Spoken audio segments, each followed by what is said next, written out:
Good morning friends, నేను మీ సాయి మల్లేష్ని మాట్లాడుతున్నాను. ముందుగా మా ఛానల్ సబ్స్క్రైబ్ చేసి లైక్ చేసి షేర్ చేయండి. అదేవిధంగా ఈరోజు వార్తల్లోని ముఖ్యాంశాలు తెలుసుకుందాం. ఆంధ్రజ్యోతి దినపత్రిక 70 ఏళ్ళు పైబడిన వారందరికీ 5 లక్షల ఉచిత ఆరోగ్య బీమా, ఆదాయం సామాజిక స్థితితో సంబంధం లేకుండా ఆయుష్మాన్ భారత్, ప్రైవేటు ఆరోగ్య బీమా, ఈఎస్ఐ ఉన్న వర్తింపు, ఇతర ప్రభుత్వ బీమా పథకం ఏదైనా ఉంటే ఆ స్కీమ్ను లేదా ఆయుష్మాన్ను ఎంచుకోవచ్చు. కేంద్ర కేబినెట్ ఆమోదం, మరిన్ని కీలక నిర్ణయాలు, ఈవీల వినియోగం పెంపునకు పిఎంఈ డ్రైవ్, వచ్చే 2 ఏళ్లలో 10,900 కోట్ల ఖర్చుకు నిర్ణయం, 88,500 ఛార్జింగ్ స్టేషన్ల ఏర్పాటుకు సహకారం, జల విద్యుత్ ప్రాజెక్టులకు 12,441 కోట్లు, 70,000 కోట్లతో 62,000 కిలోమీటర్ల గ్రామీణ రోడ్లు. విధంగా ఇక్కడ 70 ఏళ్ళు పైబడిన వారందరికీ 5 లక్షల ఉచిత బీమా, ఆరోగ్య బీమా. ఈ విధంగా ఎవరికైతే అనారోగ్యంగా హాస్పిటల్లో అడ్మిట్ అవుతారో వారందరికీ 70 ఏళ్ళు పైబడిన వారందరికీ ఉచితంగా వైద్యం అందించే విధంగా కేంద్ర కేబినెట్ ఆమోదించినట్టుగా చూసుకోవచ్చు. చర్చించి ఈ విధంగా వివిధ రకాల గ్రామీణ ప్రాంతాల్లో ఈ విధంగా రోడ్లకు సంబంధించి కూడా నిధులు కేటాయించినట్టుగా చూసుకోవచ్చు. ఈ విధంగా కేంద్ర కేబినెట్ ఆమోదించినట్టుగా చూసుకోవచ్చు. ఈ విధంగా వివిధ ప్రాజెక్టులకు సంబంధించి 88,500 ఛార్జింగ్ స్టేషన్ల ఏర్పాటుకు సహకారం, వచ్చే 2 ఏళ్లలో 10,900 కోట్ల ఖర్చుకు నిర్ణయం. ఈ విధంగా వివిధ రకాల అభివృద్ధి ప్రాజెక్టులకు సంబంధించి ఇక్కడ కేంద్ర కేబినెట్ ఆమోదించినట్టుగా చూసుకోవచ్చు. ఇవన్నీ రాష్ట్ర ప్రభుత్వాలకు నిధులు సమకూర్చే అవకాశం ఉన్నట్టుగా మనం సందర్భంగా తెలుసుకోవచ్చు. ఆయుష్మాన్ భారత్ ఆరోగ్య బీమా పథకం ఇకపై దేశంలో 70 ఏళ్ళు పైబడిన వయసు వారందరికీ వర్తించనుంది. ఆదాయంతో సంబంధం లేకుండా ఆ వయసు వారంతా అర్హులవుతారు. దీనికి బుధవారం ప్రధాని మోడీ అధ్యక్షతన జరిగిన కేంద్ర కేబినెట్ సమావేశం ఆమోద ముద్ర వేసింది. ఆ భేటీలో తీసుకున్న నిర్ణయాలను కేంద్ర మంత్రి అశ్విని వైష్ణవ్ మీడియాకు తెలిపారు. ఆయుష్మాన్ భారత్లో తాజా నిర్ణయంతో దాదాపు 6,000 కోట్ల మంది సీనియర్ సిటిజన్లకు లబ్ధి చేకూరుతుంది. 6,000 కోట్ల సీనియర్ సిటిజన్లకు దేశవ్యాప్తంగా లబ్ధి చేకూరుతుంది అన్నట్టుగా చూసుకోవచ్చు. ఇక్కడ ప్రధాన మంత్రి నరేంద్ర మోడీ ఆధ్వర్యంలోనే ఇదంతా చర్చించినట్టుగా చూసుకోవచ్చు. కేబినెట్ ఆమోదించినట్టుగా కూడా మనం తీసుకోవచ్చు. ఈ విధంగా ఇక్కడ 70 ఏళ్ళ పైబడిన వారందరికీ ఉచితంగా వైద్యం అందించే విధంగా కేంద్ర కేబినెట్ తీసుకున్నట్టుగా మనం చెప్పుకోవచ్చు. ఈ సందర్భం 262 నిర్మాణాల కూల్చివేత, 111 ఎకరాల స్వాధీనం, ఆక్రమణల తొలగింపుపై హైడ్రా నివేదిక, నవరాత్రులు ముగియగానే మళ్లీ కూల్చివేతలు, 6 అధికారుల వాంగ్మూలాలు నమోదు, అక్రమ నిర్మాణాలకు అండగా నిలిచిన వారిని ప్రశ్నించిన పోలీసులు, త్వరలో సిపికి నివేదిక, అనంతరం అధికారులపై చర్యలు. ఎస్ఐల పాసింగ్ అవుట్ పరేడ్లో సీఎం రేవంత్, వరద బాధితుల సహాయం కోసం సీఎంకు 1 కోటి చెక్కు ఇస్తున్న పవన్ కళ్యాణ్. చెరువును చెరబడితే చెరసాలే, ఆక్రమణదారులు స్వచ్ఛందంగా వదిలేయాలి, లేదంటే నేలమట్టం చేస్తాం. 262 నిర్మాణాలను కూల్చేసిరంట. ఇప్పటి వరకు 111 ఎకరాల స్వాధీనమైంది. దాంట్లో 262 నిర్మాణాలు ఉంటే కూల్చేసారు అన్నట్టుగా చూసుకోవచ్చు. హైడ్రా ఆధ్వర్యంలో ఇంకా ముందు ఇప్పుడు గణపతి నవరాత్రాలు వినాయక చవితి సందర్భంగా ఈ కూల్చివేతలు ఆపినట్టుగా చూసుకోవచ్చు. నవరాత్రులు ముగిసినాక ఇక్కడ వినాయక చవితి సందర్భంగా అవన్నీ ముగిసిన తర్వాత మళ్ళీ చేపడతారంట కూల్చివేత కార్యక్రమాలు అన్నట్టుగా. ఇక్కడ పరేడ్ గ్రౌండ్లో ఇక్కడ ఏఎస్ఐ కొత్తగా నియమించిన ఏఎస్ఐ వాళ్లకు శిక్షణలో వాళ్లకు అభినందన సందర్భంగా ఈ కార్యక్రమంలో పాల్గొని సీఎం మాట్లాడినట్టుగా చూసుకోవచ్చు. ఎస్ఐ పాసింగ్ అవుట్ పరేడ్లో సీఎం రేవంత్ పాల్గొని ఈ సందర్భంగా మాట్లాడినట్టుగా చూసుకోవచ్చు. వరద బాధితులకు పవన్ కళ్యాణ్ 1 కోటి రూపాయల చెక్కును అందిస్తున్నట్టుగా ఇక్కడ మనం చూడొచ్చు. చెరువును చెరబడితే చెరసాలే, జైలుకు పంపిస్తారంట. ఎవరైతే అక్రమంగా చెరువును ఆక్రమించి నిర్మాణాలు చేపడితే వాళ్ళని జైలుకు కూడా పంపిస్తాం, వెనుకపోమన్నట్టుగా మాట్లాడుతున్నారు సీఎం రేవంత్ రెడ్డి.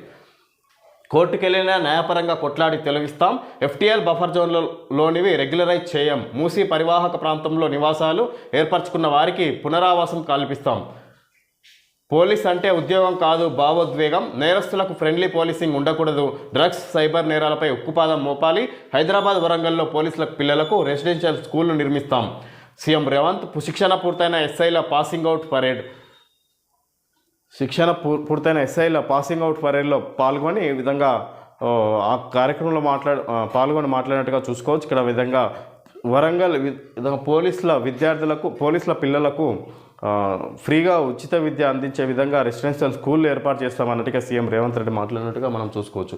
ఈ విధంగా ఎఫ్టీఎల్ బఫర్ జోన్లోని రెగ్యులరైజ్ చేయం, కోర్టుకెళ్ళినా న్యాయంగా కొట్లాడి తొలగిస్తాం నిర్మాణాలను అన్నట్టుగా మాట్లాడుతున్నారు సీఎం రేవంత్ రెడ్డి.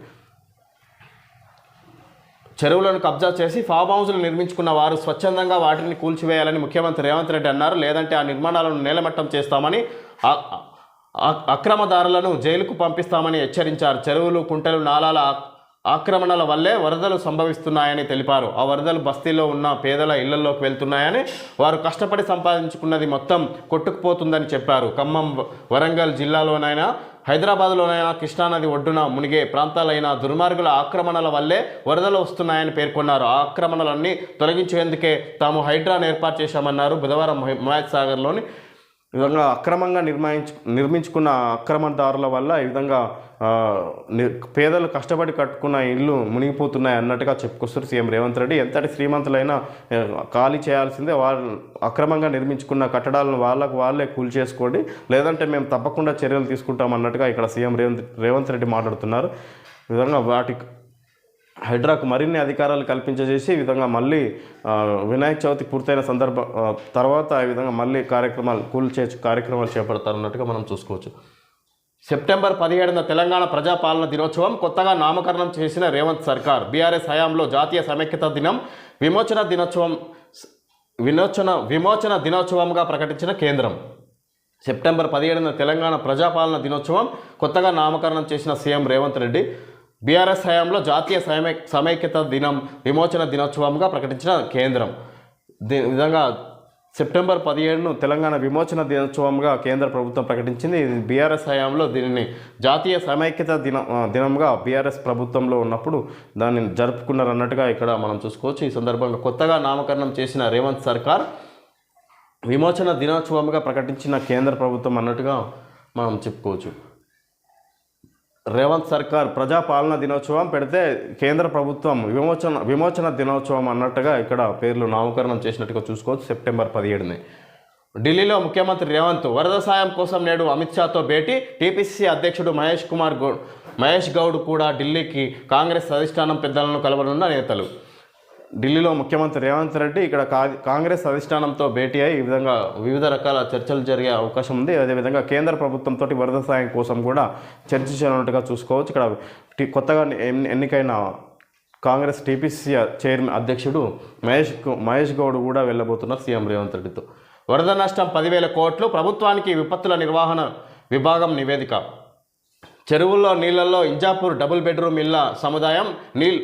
నీళ్లలో పిల్లర్ల తాలూకు ఇనుప చువ్వలు తేలియాడే డబుల్ ఇల్లు. రంగారెడ్డి జిల్లా ఇంజాపూర్లోని దిలావర్ ఖాన్ చెరువు బఫర్ జోన్లో 10 ఎకరాల్లో 1,296 కుటుంబాల కోసం G+9తో 12 బ్లాకులు, 6 బ్లాకులు పూర్తి, మిగతావి వివిధ దశల్లో. 8 ఏళ్లుగా పనులు. అప్పటి నుంచి నీళ్లలోనే తుర్కయంజాల్, మాసాబ్ చెరువు అలుగు, నాలాకు అటు ఇటు నిర్మాణం. బఫర్ జోన్లో నిర్మించిన చెరువు నీళ్లలో ఇంజాపూర్ డబుల్ బెడ్రూమ్ ఇళ్ల సముదాయం. నీళ్లలో పిల్లర్ల తాలూకు ఇనుప చువ్వలు. ఈ విధంగా నిర్మాణాలు చేపట్టారు. ఇక్కడ చెరువులోనే నిర్మాణాలు చేపట్టి డబుల్ బెడ్రూమ్ ఇళ్ళని ఉన్నట్టుగా మనం చూసుకోవచ్చు. 10 ఎకరాల్లో 1,296 కుటుంబాల కోసం G+9తో 12 బ్లాకులు. దిలావర్ ఖాన్ చెరువు బఫర్ జోన్లో ఇవన్నీ బిల్డింగ్లు, అపార్ట్మెంట్లు నిర్మించారంట. ఇవన్నీ ఎన్ని రోజుల నుంచో చెరువులోనే మునిగిపోతున్నాయి అన్నట్టుగా ఇక్కడ మనం చూసుకోవచ్చు. 8 ఏళ్లుగా పనులు. అప్పటి నుంచి నీళ్లలోనే తుర్కయంజాల్, మాసాబ్ చెరువు అలుగు, నాలాకు అటు ఇటు నిర్మాణం. తుర్కయంజాల్, మాసాబ్ చెరువు అలుగు, నాలాకు అటు ఇటు నిర్మాణాలు చేపట్టారు. ఇదంతా నీళ్లలోనే మునిగిపోతున్నాయి అప్పటి నుంచి అన్నట్టుగా చూసుకోవచ్చు. కూడు గుడ్డ తర్వాత పేదలకు కావాల్సింది తమకంటూ ఓ చిన్న గూడు. అది డబుల్ బెడ్రూమ్ రూపంలో లభిస్తే వారికి అంతకన్నా ఆనందం ఏముంటుంది? మరి అలాంటి ఇళ్లను ఎక్కడ పడితే అక్కడ నిర్మించి ఇస్తే లబ్ధిదారులు తీసుకుంటారా? పేదలకు కావాల్సింది ఇల్లే అయినప్పుడు అవి ఎక్కడ నిర్మించి ఇచ్చినా తీసుకుంటారని అనుకున్నారేమో. గత ప్రభుత్వ హయాంలో ఇదిగో ఇలా చుట్టూ నీరు చేరేలా డబుల్ బెడ్రూమ్ ఇల్లు కట్టేశారు. నీళ్లపై తేలియాడే ఈ డబుల్ బెడ్రూమ్ ఇల్లు రంగారెడ్డి జిల్లా తుర్కయంజాల్ మున్సిపాలిటీ ఇంజాపూర్ గ్రామ పరిధిలోనివి ఈ ఇల్లు నిర్మించింది. నిజంగా బీఆర్ఎస్ ప్రభుత్వం నిర్మించిన ఈ డబుల్ బెడ్రూమ్ ఇల్లు ఇవి పేదలకు కావాల్సిందే ఇల్లు, గుడ్డ, ఆహారం అన్నట్టుగా ఇక్కడ. అదేవిధంగా ఎక్కడ నిర్మించినా ఇచ్చినా తీసుకుంటారా ప్రజలు అన్నట్టుగా వాళ్ళు మరి బీఆర్ఎస్ ప్రభుత్వం నిర్మించింది ఈ విధంగా అన్నట్టుగా మనం చూసుకోవచ్చు. ఈ విధంగా చెరువులో బఫర్ జోన్లో డబుల్ బెడ్రూమ్ అపార్ట్మెంట్లను నిర్మించింది ప్రభుత్వం. వాటిని పూర్తి చేయలేప్పటికీ అదేవిధంగా అవి అప్పటి నుంచి కూడా ఇక్కడ చెరువులు నీళ్లతో మునిగిపోయి ఉన్నాయన్నట్టుగా ఇక్కడ మనం చూసుకోవచ్చు. ధరణి స్థానంలో భూమాత రీసర్వే చేపట్టి భూదార్ కార్డులు టైటిల్ గ్యారంటీ అమలుకు కార్యాచరణ కౌలుదారు చట్టం 2011 అమలు కౌలు రైతులకు రుణార్హత కార్డులు 1958 మందికి అసైన్డ్ భూములు నిషేధిత జాబితా నుంచి తొలగింపు పార్ట్ బిలో ఉన్న 18 లక్షల ఎకరాల సాదా బైనామా దరఖాస్తులకు పరిష్కారం ధరణి కమిటీ ముసాయిదా నివేదిక ధరణి స్థానంలో భూమాత పోర్టల్ను తీసుకురావడం భూముల రీసర్వే ల్యాండ్ టైటిల్ అమలు అధికారులకు నైపుణ్య శిక్షణ కోసం ప్రత్యేక అకాడమీ ఏర్పాటు భూ వినియోగ పాలసీ భూముల రీసర్వే చేపట్టి శాశ్వత ప్రాతిపదికన భూదార్ కార్డుల అంజదేత వంటి పలు సిఫార్సులతో ధరణి కమిటీ ముసాయిదా నివేదికను ప్రభుత్వానికి అందజేసింది స్వల్పకాలిక మధ్యకాలిక దీర్ఘకాలిక ప్రాతిపదికన ప్రభుత్వం మార్పులు తీసుకురావాలని నివేదికలో పలు సూచనలు పేర్కొంది సాదా బైనామా దరఖాస్తుల పరిష్కారం తహసీల్దార్ కార్యాలయాల్లో భూ సహాయ కేంద్రాల ఏర్పాటు ఇప్పుడున్న అనేక భూ చట్టాలను మదింపు చేసి ఒకే చట్టం తీసుకురావడం 1958కి ముందు ఇచ్చిన అసైన్డ్ భూములను